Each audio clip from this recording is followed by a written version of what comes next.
注意，这些保健品不但保不了健康，还会要人命。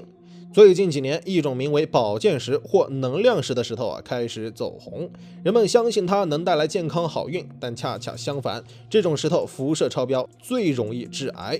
除了石头，还有一些挂件、内衣都可能含有辐射，这些辐射可跟手机辐射不一样，危害性很大。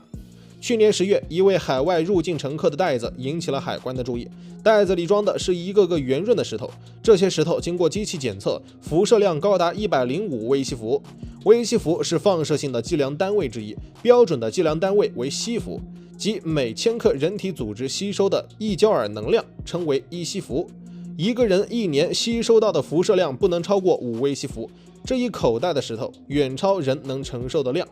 这种石头就是网上卖的火热，被世界卫生组织国际癌症研究机构列为1类致癌物的保健石。这样的事件不止一次发生，要不然怎么说它卖的火热？去年7月，沈阳海关也遇到了一个携带保健石的旅客，这位旅客手中的保健石已经穿成15条项链，准备送给朋友。经过检测，这些保健石中含钡133、土232两种放射性核素，辐射量超现场本底值的468倍。好在及时发现，要不然遭殃的不止这名旅客，还有他的15位好朋友。但是有的发现时就比较晚了。2019年12月，一位从日本来的旅客在进行安检时，带着一个刻有5型质子能量共振器的石盘，让机器响了起来。这位旅客将这块石头当作护身符，先是给女儿戴了3个月，结果女儿常常无故流鼻血，才换自己戴。经过机器一检测，这个护身符原形毕露，辐射量是现场本底值的1000倍，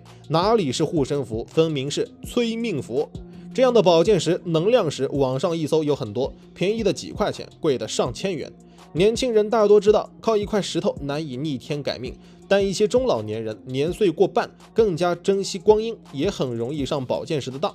害人的不光是石头，今年3月，辽宁海关也检测到一个高辐射物品，这次不是石头，而是旅客贴身穿着的保健内衣。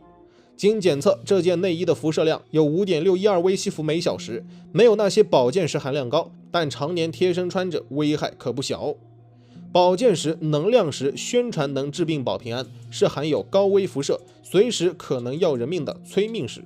有人听到辐射已是见怪不怪，自己天天对着手机辐射不也没事吗？这你就错了。手机辐射跟这种保健石的辐射可有很大区别。我们使用的电脑、手机等释放出来的辐射被称为电磁辐射。除此之外，微波炉、路由器、对讲机、红外线、紫外线等都有这种辐射。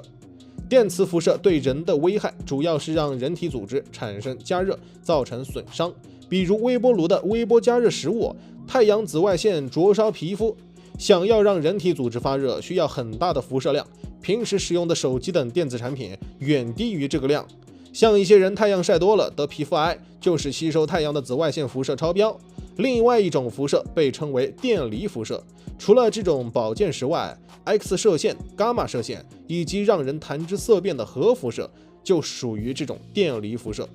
电离辐射就厉害了，它有波长短、频率高、能量高的特点，也就是说，有时只是小小一块不起眼的东西，里面的辐射量都是惊人的。曾有报道，上世纪一名工人回家路上，突然在路边看到一块奇怪造型的固体，发着一些荧光，心生好奇，捡回了家。3天时间，这名工人就口吐鲜血，被紧急送往医院，小命是保住了，却落了个终身残疾。可见电离辐射根本不挑物体大小，它的伤人方式是通过电离原子和分子对人体细胞内的 DNA 造成破坏，使细胞死亡或突变。也就是说，电离辐射对人体造成的伤害不是死了那么简单，身体还会发生奇奇怪怪的变化，比如患癌等。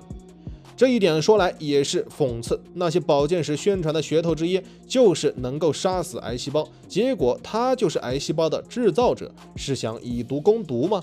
很多人没有真正了解癌细胞，只知道这是一种坏病，想方设法要远离，反而被无良商家利用。有的人甚至煮饭泡茶都要加一块保健石，有些极端，像是在给癌细胞加餐。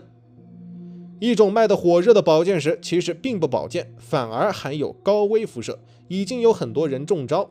保健石变化多端，更有保健内衣这些让人防不胜防的产品，而辐射又不是一眼就能看出来，需要借助专业仪器检测。所以想要用一双慧眼来鉴定这些商品比较困难。正确的做法只能是对这些虚假夸张宣传的商品碰都不碰。只能说真正的健康靠的是自己，而不是离谱保健品。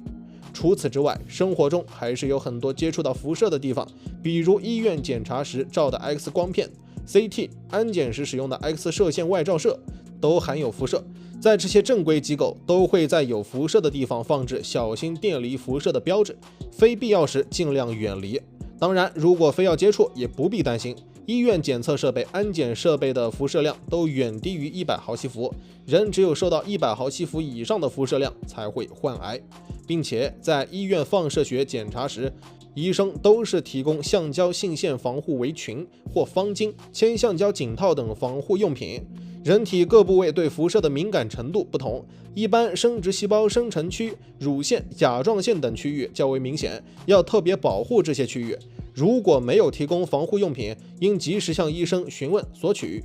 除了机械设备外，吃的东西也要小心，比如某些受了核污染的海鲜就很可能对人体造成伤害。因此，在选择外来海鲜时，一定要看准国家检测合格的产品购买。